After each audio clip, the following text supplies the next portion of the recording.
Hello and welcome everyone to today's highly anticipated webinar on vertical farming, revolutionizing agriculture in Middle East. Vertical farming is increasingly critical in accelerating food production, maintaining high quality crops, contributing to sustainable urban farming, and playing a crucial role in food security worldwide. Vertical farming is a booming sector in Middle East with UAE leading the way, and the way UAE has been a forefront for the vertical farming industry, with the government investing heavily in this sector. And to know all this, I Antra will be the moderator of this session with the engaging and thought-provoking webinar. Today, as we move forward, I would be introducing my speakers for this session, and the distinguished speakers will be their expertise and insights will enrich our discussion. So we have Maan Said, CEO CRYSP from UAE, Tarannum Malik, Managing Director, Aliyo Farms from UAE, Vadim Timokhin, and CEO, founder and CEO for ELGRO GrowBox, Latvia, Emir Ergec, Business Development Director, Gulf Perlite LLC from UAE, and Dr. Walid Nosir, Director, Vertical Farming Academy, USA. I welcome you all. To begin this webinar, I would like to ask Maan, are there any limitations or challenges in scaling up vertical farming industry in the region, and how can these be addressed? First of all, hello everyone. Thank you for that. The question is the limitations that there are in the region. The main limitation that we find in the region is actually skilled labor that is able to understand farming. This is not a region known for farming. The type of growers that we specifically require, vertical farming requires a bit of knowledge beyond just typical agriculture, but it would be very useful to have a base understanding of growing and agricultural farming in general. So we find that it is quite difficult to find the individuals necessary to scale to the way we are. We run a very different model than most people. They're very small farms. Each farm has got its own growers, and the grower is very much relied on to do everything within that farm. So the way to deal with that challenge is something we're in the plan and working on right now, is to actually create an academy to train growers, not just for us, but for others as well, so that we can actually create a team of people that are a pool of people, if you like, here in the UAE that can be deployed for us or for others to run these operations. Understanding vertical farming, understanding crop behavior, understanding all the aspects that go into this type of a methodology of farming is not as simple as people think it is. There is a lot involved, and there's a lot that one can learn, and the more you know on the ground, the better off you are. So that's, I think, the biggest single challenge, if you ask me. I mean, the UAE is very open to vertical farming and hydroponics and controlled environment agriculture in general. They're very well educated on it as a country, and very open to it, obviously, as it being probably the most sensible methodology for growing in this part of the world, where we experience temperatures that are in the 50s or high 40s. So I think that is the singular most challenging aspect, frankly. So this idea of an academy or training, a school to bring growers into the experience that they need is the way to go. Definitely. Thank you for addressing this question so thoughtfully and providing us with valuable insight. In addition to this, Maan, I would like to ask one more question with you. How can consumer benefit from vertical farming in terms of access to fresh and healthy produce and contribute to a more sustainable food system? Well, first of all, I think the consumers in general in the UAE are becoming quite aware of vertical farming. There are several examples where they actually see them, particularly in our case, where they're located in supermarkets and hotels and in areas where they literally walk by the farm and actually see the farm. Oh my God. So they are fairly educated in understanding it. The benefits, obviously, it's right in your question, the health aspect of it, the higher nutritional value, the higher quality, the better flavor. That is something that once they get to try and experience, it's almost a no-brainer, if you like, from the consumer perspective, that these type of products, vertical farmed products, are way better than importing from Europe or importing from anywhere else. They're fresher and they're obviously healthier, more nutritious, I should say. So I think the idea of continuing to educate our consumers and educate the public at large of the benefits of this. One of the things that I think will make a big difference is when the UAE finally comes around to certifying vertical farms as being organic or potentially organic. That is something that's been done in the US, where the USDA, US Department of Agriculture, has done that. So a vertical hydroponic farm can be certified as organic. The UAE has not done that yet. If they do that, that would make a huge difference, because in our industry, and everybody in this forum probably is in the same position, we are actually beyond organic, to be honest. We are far more protected in vertical farming, especially farms that are completely closed off. You don't have access issues with pest control. You don't have issues with using any pesticides or herbicides. So I think if we spend a lot of time educating our consumers that this is actually beyond organic, but the certification would be very helpful. And once the UAE does do that, I think that'll make a big difference in consumers on board. Definitely. And thank you, Maan, for sharing light on this Sure. topic, and it is well said. Moving forward, since we know Middle East is the biggest hub for vertical farming, I would like to know from Tarannum, what are the benefits of hydroponic farming and how can this technology revolutionize agriculture in Middle East? All right. So thank you, Antra, for the question, and good afternoon, everybody, or good morning. Andhra, with regards to what Maan had said, just taking an extension of that, the produce that you get all year round, and, the way we are, how he did say that, USDA is certifying organic, we are beyond organic, and that's true. So the quality of the product and the availability of it all year round it's the beauty of hydroponic farming, and where you are not depleting or conserving or consuming resources, you are actually using lesser resources to produce a product or a produce which is not available in a desert region, and it's available all year round. So the beauty of hydroponics is basically very simple, that we all know that you can have that agriculture produce irrespective of the climate change or irrespective of the external atmosphere. And it can certainly, for desert regions like in the Middle East, it's available. Where we are relying on imports, where the country is relying on 90% of imports, here you can say that, no, we have a product, we have a produce that is grown locally, that is available, and it is better in terms of quality, what we get from elsewhere.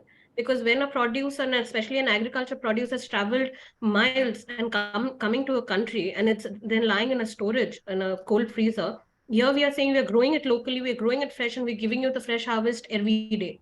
So that becomes the basic benefit of hydroponic farming, irrespective of whether it's in the Middle East or anywhere in the world.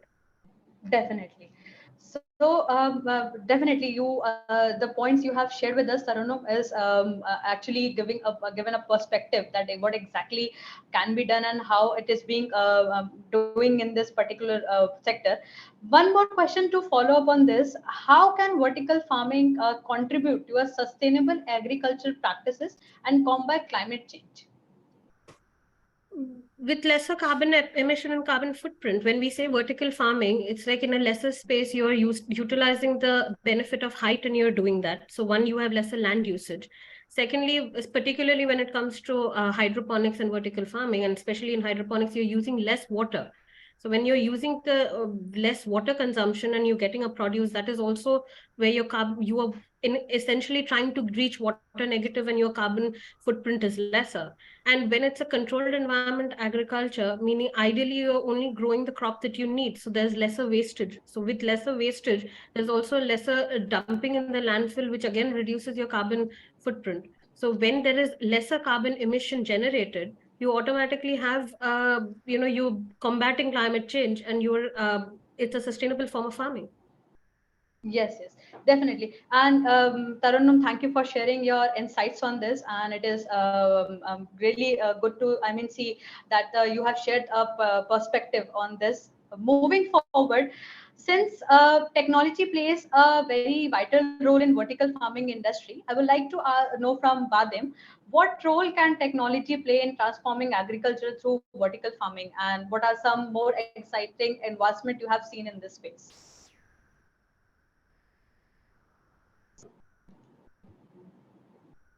Vadim, I'm audible to you? Yep, Yeah. I'm muted. Good afternoon, everyone. Thank you, Andre, for your question. I would say that technology plays a crucial role by enabling efficient and sustainable food production in vertical farming.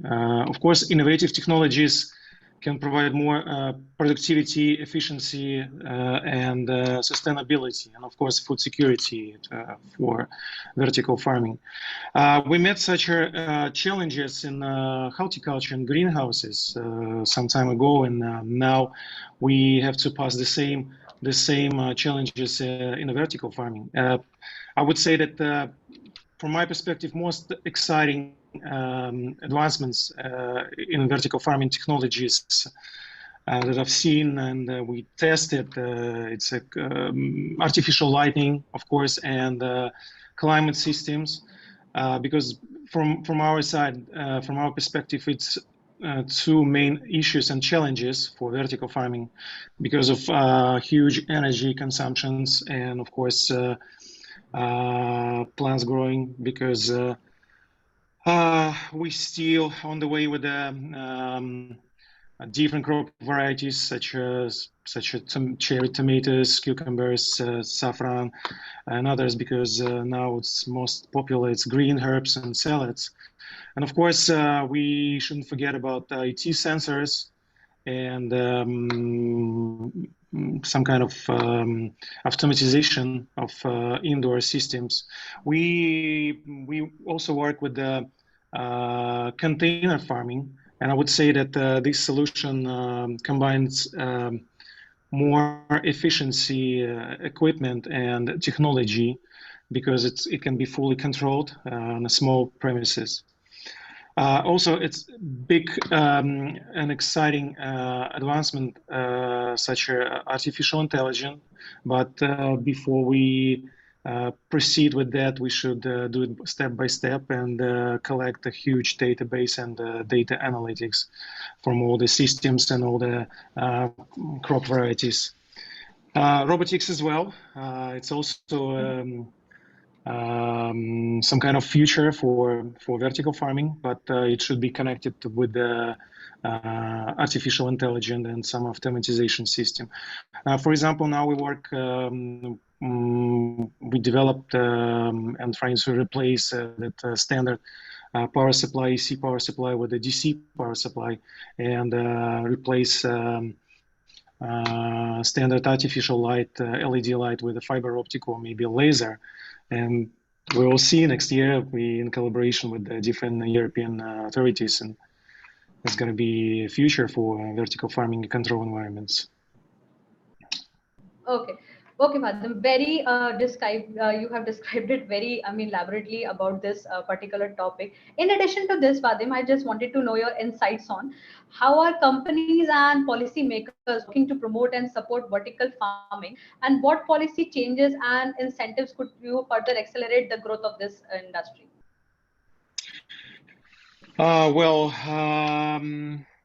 We should somehow copy paste the methods and collaboration that we have here in Europe, and I would say that now in Middle East investments, venture investments, and the funding, it works more or less okay.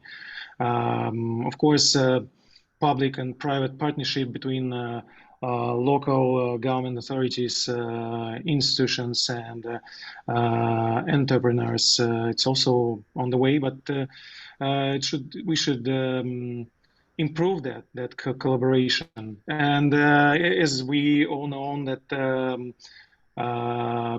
big pilot projects, such as huge vertical farming in Saudi, in the Emirates, and of course, education and training centers such as Green Valley in Emirates. It's also supported by government policymakers.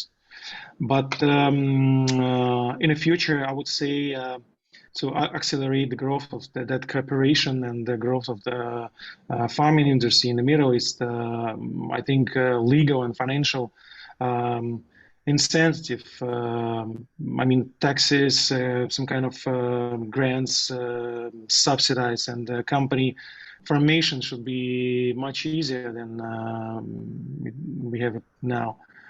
Of course, I'm agree with the Maan that we should be connected with and provide some kind of associations or development and research centers with a whole competition of experts from other parts of the world, and it should be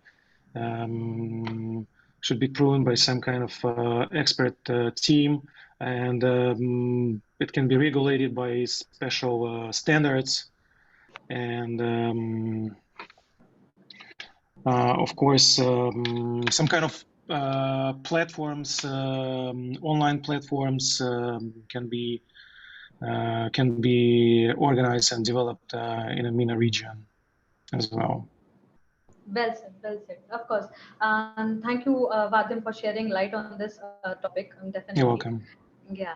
So moving forward, it has been always in debate that which kind of farming is more beneficial. And to answer this question, I would like to ask Emir, how does vertical farming differ from traditional agriculture? And what are some key benefits and advantage of this model? Firstly, thank you for arranging this webinar, and thank you for the question. Okay, most of my thoughts are going to be echoing what my colleagues had mentioned earlier. So one of the biggest differences in terms of vertical farming and traditional farming is obviously applying technology to improve crop yields, taking advantage of spacing, because it's obviously a stacked system. I mean, crop yields and productivity, in my opinion, are very important. Energy efficiency is another thing that we always look at and talk about, and also water efficiency, because in traditional agriculture, there's an element of doing everything traditionally. It's more labor intensive. You utilize a lot of manpower, whereas vertical farming basically combines innovation, technology to improve crop yields, to get year-round produce, to improve water efficiency, and you have a sort of element of urban integration and food security for the country itself. And of course, when we're talking about Middle East is it's basically sand, right?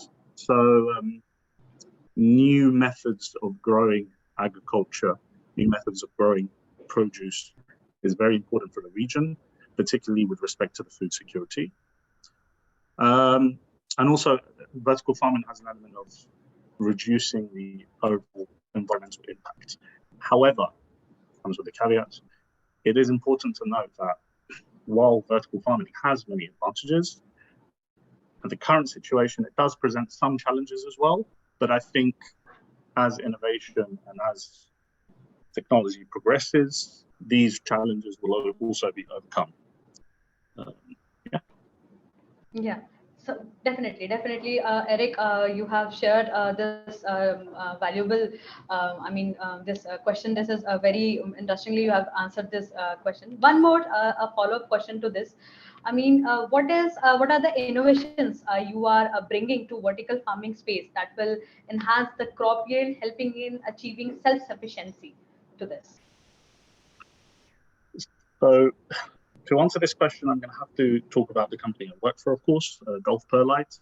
So we specialize in perlite and vermiculite minerals. So we're basically trying to bring a mineral product into the market. We're already using it heavily in hydroponic systems. We're already using it in even traditional agriculture, where we're producing overall irrigation water. So what we're doing is we're trying to introduce perlite and vermiculite, which I'm sure most people here are aware of. They're volcanic glass minerals, into the vertical farming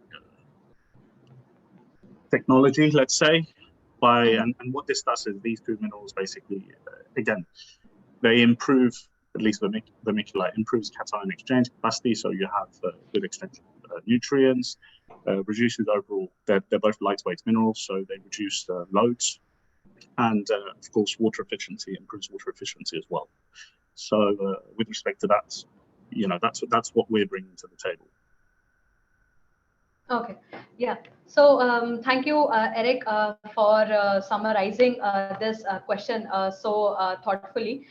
With coming up with this, we are have next speaker, Dr. Walid. I would like to ask from you, what are some economic opportunities and challenges associated with vertical farming, and how can farmers and entrepreneurs succeed in this market?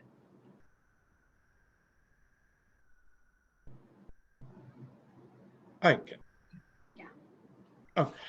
Good morning, everyone. Thanks for the invite. It's actually my pleasure to join you today.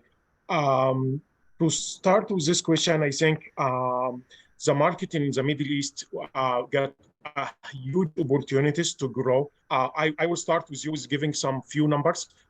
Currently in just United Arab Emirates, they got over 66 different vertical farming company covering different sectors across the area. The investment is expected to go to exceed over $50 billion within the next 5 years.